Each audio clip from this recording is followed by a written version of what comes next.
ஆதி தமிழர்களின் தற்காப்பு கலையை பற்றி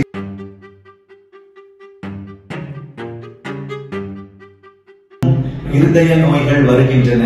போதி தர்மர் முதற்கொண்டு மிகவும் சிறமேற்கொண்டு மற்ற நாடுகளுக்கும் சகோதர நாடுகளுக்கும் இவை செல்லப்பட்டன.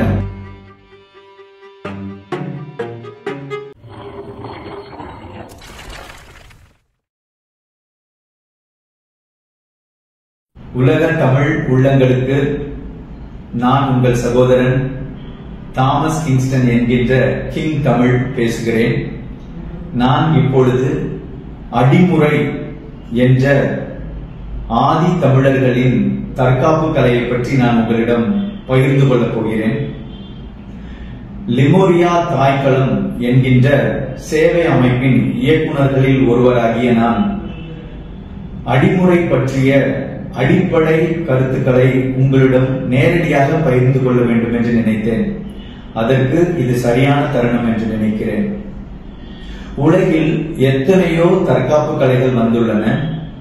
மற்றவர்களிடமிருந்து நம்மை காத்துக் கொள்வதும், நம்மை நம்பி இருப்பவர்களை தீய சக்திகளிடமிருந்து காத்துக்கொள்வதும், உடல் உபாதையின்றி ஆரோக்கியமாக வாழ்வதற்குமாக இந்த கலைகள் ஆரம்பிக்கப்பட்டன. இருப்பினும் இதை ஒற்றி வந்த மற்ற நாடுகளுடைய கலைகள் எல்லாமே உலகம் முழுவதும் சென்றடைந்து விட்டன. ஆனால் இந்த அடிமுறை அனைத்திற்கும் தாயகமாக விளங்கும் தமிழகத்தில் கன்னியாகுமரி, நாகர்கோயில் பகுதிகளில் 10,000 ஆண்டுகளுக்கு முன்னால் உருவாகிய இந்த தற்காப்பு கலை இன்னும் சென்றென்று அடைய வேண்டிய உயரத்தை அடையவில்லை. அதற்கு முன்னால் அடிமுறை என்றால் என்ன, அதனுடைய இயற்கை பண்புகள் என்ன என்பதை நான் உங்களிடம் தெளிவாக விளக்க விரும்புகிறேன். அடிமுறை என்பது எந்த உயர் இயல் சார்ந்த உயிர்களுக்கும் மனிதர்களுக்கும் மிக முக்கியமானது. அதில் மனிதர்கள் சார்ந்த விஷயங்களை மற்றும் நான் இப்பொழுது உங்களிடம் பகிர்ந்து கொள்ளப் போகிறேன். பொதுவாக நம் உலகில் அனைவரும் சொல்வார்கள், உடற்பயிற்சி செய்பவர்களுக்கு இதய நோய் வருவதில்லை என்பார்கள். ஆனால் உடற்பயிற்சி நன்றாக செய்பவர்களுக்கும் இதய நோய் வருகிறது. அல்லது ஓட்டப்பந்தய வீரர்களாக இருப்பவர்களுக்கு இதய நோய் வராது என்பார்கள். ஆனால் அவர்களுக்கும் இதய நோய், இருதய நோய் அனைத்தும் வருகின்றன. இல்லை மனோ தத்துவ நிபுணர்களுக்கோ, இல்லை யோகம் என்கின்ற தமிழ் ஆதிக்கலையில் மூலம் யோகம் பகிர்ப்பவர்களுக்கு இருதய நோய் வருவதில்லை என்கிறார்கள். ஆனால் அவர்களுக்கும் இருதய நோய் வருகிறது. ஏன் உலகிலேயே உடல் ஆரோக்கியமாக இருக்கின்ற இத்தனை துறை சார்ந்தவர்களுக்கும் இருதய நோய்கள் வருகின்றன? அதிலிருந்துதான் அடிமுறை என்கிறது அப்பாற்பட்டு நிற்கிறது. ஏன் இந்த துறையில் உடல் ஆரோக்கியமாக இருப்பவர்களுக்கு வருகிறது என்றால், மனிதனுடைய உடல் என்பது இப்பொழுது வியாபார நோக்கத்திற்காக இவர்கள் அறிமுகப்படுத்துவது போல் அவை அடங்கியவை அல்ல. நீங்கள் எந்த துறை சார்ந்த உடல் ஆரோக்கிய நிபுணருக்கும் இதய நோய் வருவதற்கான காரணம், மனிதனுடைய உடம்பின் அடிப்படையை தமிழர்கள் கூறியவற்றை தமிழர்களும் மறந்துவிட்டனர், இவ்வுலகமும் மறந்துவிட்டது. அதை நான் தெளிவுபடுத்துகிறேன். மனிதனுடைய உடம்பு 5 பகுதிகளாக அதை நாம் காக்க வேண்டும். ஒன்று, 30 நொடியிலிருந்து 2 நிமிடங்களுக்கு மேல் தாங்க இயலாதது மூச்சுதான். மூச்சு காத்து இல்லை என்றால் மனிதன் 30 நொடி முதல் 200 நொடிகளுக்குள் இறந்து போவான். ஆக மூச்சு பயிற்சி மிக முக்கியமானது. அந்த மூச்சு பயிற்சியை நாம் செய்ய வேண்டும். இரண்டாவது, தசைகளை திடப்படுத்துவது. மூன்றாவது, நரம்பு சார்ந்த விஷயங்களை செய்வது. 4, நாம் நம்முடைய எலும்புகளை பலப்படுத்துவது. அதன் பின்னர் மனதையும் ஞானத்தையும் அடைய வைப்பது. இப்படியாக 5 விதிகளை நீங்கள் பின்பற்ற வேண்டும். தினமும் 30 நிமிடங்கள் முதல் 3 மணி நேரம் வரை இந்த 5க்குமான பயிற்சியை நீங்கள் செய்ய வேண்டும். நீங்கள் முழுவதுமாக உடற்பயிற்சி கூடத்துக்கு சென்று 3 மணி நேரம் பளு தூக்கினாலும் அவர்களுக்கு இதய நோய் வருவதும், ஒருவர் 3 மணி நேரம் தொடர்ச்சியாக ஓட்டப்பந்தயத்தை கலந்து கொள்வதோ அல்லது ஓடுவதோ இருப்பவருக்கும் இதய நோய் வருவதற்கான காரணம், இந்த 5க்குமான பயிற்சியை விட்டுவிடுகிறார்கள்.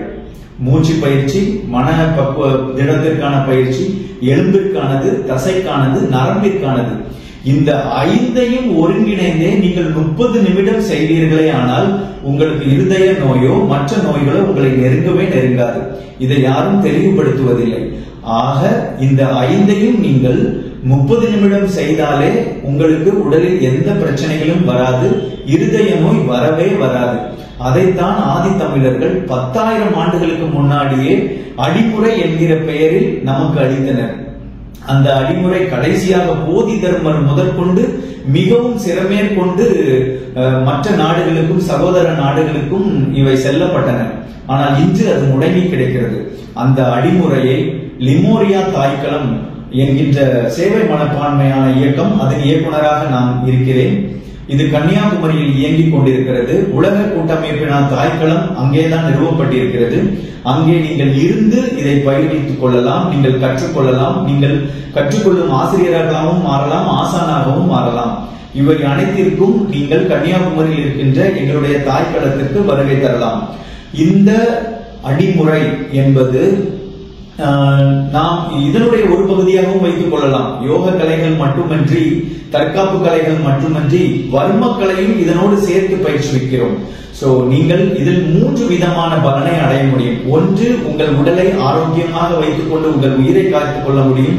இரண்டாவது, உங்களுடைய பரம்பரை இவ்வுலகில் உடல் ஆரோக்கியமாக வாழ வைக்க முடியும். மூன்றாவது, இதை நீங்கள் முறையாக கற்றுக்கொண்டால் இதை வியாபாரம் மூலியமாக நீங்கள் மற்றவர்களுக்கு கற்றுக் கொடுத்து இந்திய தமிழ் சமுதாயத்தை, உலக மக்கள், மனித இனத்தை ஆரோக்கியமாகவும் வைத்திருக்க முடியும். நீங்கள் வியாபார பணமும் இதில் சம்பாதிக்க இயலும். ஆகவே அனைவரும் இதை பற்றி என்னை விட அதிகமாக பேசும் வல்லுநர்களுடைய தொலைக்காட்சியில் இருப்பவற்றையும் நீங்கள் கேளுங்கள். ஒளியில் விளக்கம் தந்தவர்களுடைய அறிவுரைகளையும் கேட்டு தெரிந்து கொள்ளுங்கள். நான் கூறியது வெறும் 10% தான். இன்னும் 90% அதில் இருக்கின்ற சிறப்பம்சங்கள் அடங்கி உள்ளன. இவை அனைத்தையும் தெரிந்து கொண்டு இந்த அடிமுறையை முறையாக கற்றுக்கொள்ள வேண்டும். நீங்கள் ஆரோக்கியமாக இருந்தால்தான் சமுதாயம் ஆரோக்கியமாக இருக்கும். இதை நீங்கள் கற்றுக்கொள்ள வேண்டும் என்று மனது விரும்பி சந்தோஷமாக நான் உங்களிடம் பகிர்ந்து கொள்கின்றேன். அதை முழுமையாக பகிர்ந்து விட்டேன் என்கின்ற சந்தோஷத்தோடு உங்களிடத்தில் விடைபெறுகிறேன். நன்றி.